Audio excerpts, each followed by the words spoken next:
guilty for every piece of equipment put on the wall. So what I tried to do was think about just children being children, regardless of what they had to write, was the imagery first, and how they are just children, and to put that first here as the introduction to them. And then it kind of changes its mood, because obviously they're living in this place along this wall. And then we left one wall really crowded, because clearly the war that they're in the middle of is intense, and it's an intense expression. So we just wanted to have that wall feel a little bit crowded to kind of illustrate that, if you like. I'm not going to cry. I know.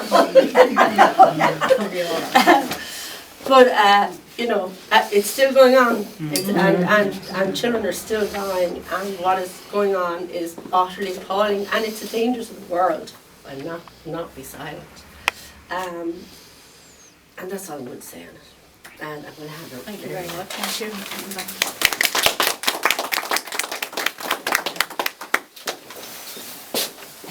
you. Now, good evening. My name is Mary. Fela, who usually travels with this exhibition, cannot be here with you tonight. So, with that in mind, please welcome Mimi McGinnity and Deirdre Morrissey, who are going to read poems about Gaza. The first one read by Mimi is called My Grandfather Was a Terrorist, by Mossab Abu Toha. Mossab lived in a Gaza refugee camp. He now lives in the USA, where he won the Pulitzer Prize for Poetry. Thank you, Mimi. I'll just stay here. Can everybody hear me? Yeah. Yes. My Grandfather Was a Terrorist, by Mossab Abu Toha. My grandfather was a terrorist. He tended to his field, watered the roses in the courtyard, smoked cigarettes with my grandmother on the yellow beach, lying there like a prayer rug. My grandfather was a terrorist. He picked oranges and lemons, went fishing with brothers till noon, sang a comforting song en route to the farriers with his piebald horse. My grandfather was a terrorist. He made a cup of tea with milk, sat on his verdant land, as soft as silk. My grandfather was a terrorist. He departed his house, leaving it for the coming guests, left some water on the table, his best, lest the guests die of thirst after their conquest. My grandfather was a terrorist. He walked to the closest safe town, empty as the sullen sky, vacant as a deserted tent, dark as a starless night. My grandfather was a terrorist. My grandfather was a man, a breadwinner for 10, whose luxury was to have a tent with a blue UN flag set on a rusting pole on the beach next to the cemetery. Thank you very much.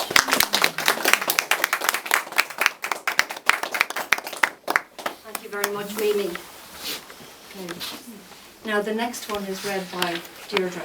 It's called O Rascal Children of Gaza by Khalid Juma, a Palestinian poet and playwright raised in a Gaza refugee camp. Thank you, Deirdre. O rascal children of Gaza, you who constantly disturb me with your screams under my window, you who filled every morning with rush and chaos, you who broke my vase and stole the lonely flower on my balcony, come back and scream as you want, and break all the vases, steal all the flowers, come back, just come back.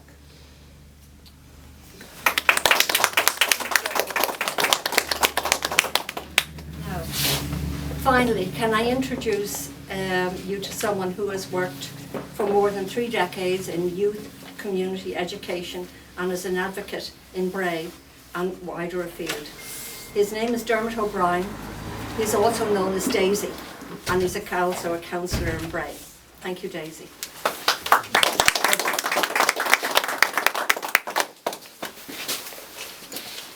Thanks very much, Mary, and thanks everyone.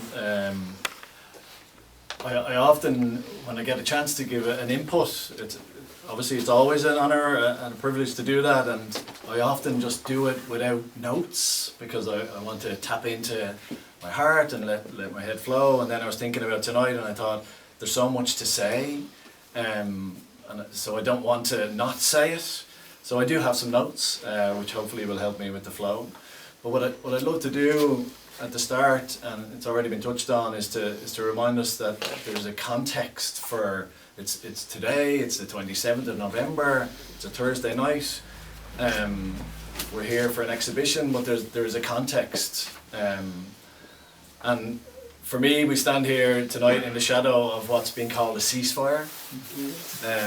A word that often suggests relief, the beginning of healing, safety, but in truth it's a disguise for the continuation of genocide, of ethnic cleansing. There might be a shift in language, but there hasn't been a shift in the killing. We stand here as winter arrives in Gaza, where families, elders and terrified children are looking for shelter, where illness follows cold, where starvation follows blockade, and where a Zionist government and its enablers across the Western world have decided that Palestinian lives are expendable. We stand here while arrest warrants are sitting unanswered, where treaty obligations written in the ashes of history go unfulfilled. We stand here while mainstream media continues to insist that an occupying force with the most sophisticated military apparatus on planet Earth is somehow the victim. And this is where we stand tonight. This is the world within which the art of these children has arrived. So we're here for an exhibition, but more truthfully, I would say that we're here for a moment of shared humanity. When children create art, especially children living through unthinkable circumstances, they're not just drawing pictures, they're giving us a window into their world. Their fears, their courage, their hopes. These artworks are not abstractions, I would say. They are the heartbeat of young lives trying to make sense of chaos. There's no part of this genocide, this occupation, this ethnic cleansing that doesn't impact children. They are often the first to suffer and the last to be heard. And what they've created here for me is not just art, it's testimony, it's memory, it's resistance, it's survival. And as someone who has the privilege of spending a lot of time with children and young people, I get to listen to them, I get to share spaces with them, I get to show them that they are seen and heard.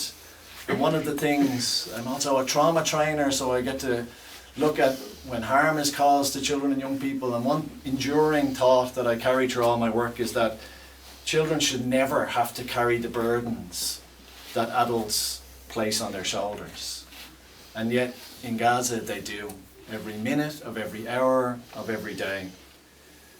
And it's, for me, almost madness to imagine what it must be like to have to consider that there are adults who are snipers, there are adults in tanks, there are adults who are drone operators. And not only that, there are also adults thousands of miles away with power who seem to be placing so little worth on the children of Gaza. And therefore, for me, this is so powerful that there's an exhibition that doesn't just ask us to look at what has happened, it asks us to look at who it has happened to. And that also reminds us then that humanity does persist even in the darkest of times. Places like this and the artists in the room will also remind us that art is the oldest form of truth-telling. And before there was treaties and journalists and governments and press releases, stories were carved on stone, they were painted on the walls of caves, they were sang around fireplaces. So for the children of Gaza, art became a lifeline, a way to process what no child should ever have to process. But for us, standing here in Bray this evening, I believe their art is a bridge because it collapses the space between us and them. And it reminds us that our shared humanity is not defined by borders. Tonight, by being here, we honour these children, but more than that, I think we allow them to shape us, to soften us, to awaken within us something that refuses to be numb, because that's the biggest threat. If we are numb, then we are passive, and then we won't be taking action. I really do want to acknowledge the artists, the organisers, the volunteers, the community who came together to make an exhibition like this possible. I think it takes courage to curate art like this. It takes heart. It takes a belief that art can impact and move people in ways that politics cannot. And I love that it's here in Signal, I really do, because this is where it should be. This is an art community that's rooted in this town and really woven into our community. So a big shout out to Eleanor and Don for taking the opportunity to do this. And I want to remind people as well that our communities are not powerless, that we can choose compassion, we can choose solidarity, we can choose to build bridges of understanding. That is a form of power, and in moments like this, it's also, I would say, an act of defiance against the idea that ordinary people cannot do anything. I've had, currently in my work, I've had a lovely opportunity to work in Cork with a group of young women from the traveller community, and I was with them last Saturday, and they were, again, another people who've had to suffer the intergenerational oppression that was state-led, I would suggest. But they were telling me that they invited Palestinian activists into their space to share stories. They did an exchange with the Blackfoot tribe in the United States. And it reminded me, sitting there chatting to these young women last Saturday, that solidarity is not just a slogan. It's actually something that we can nurture across communities, across cultures, and across struggles. So with this exhibition tonight, I would say let's be here with open hearts. Let these images speak to us, unsettle us, inspire us, and remind us that there's a world that we owe these children. And to the children whose work is displayed here, I would say we see you, we honour you, and we carry you with us. And finally, to those who are complicit in the attempt to erase the Palestinian people from the face of the earth, we also see you. We see your so-called ceasefire for what it is. That's right. We will not forget what you've done. We will not stop pursuing justice. And we will not rest until Palestine is free. Thank you.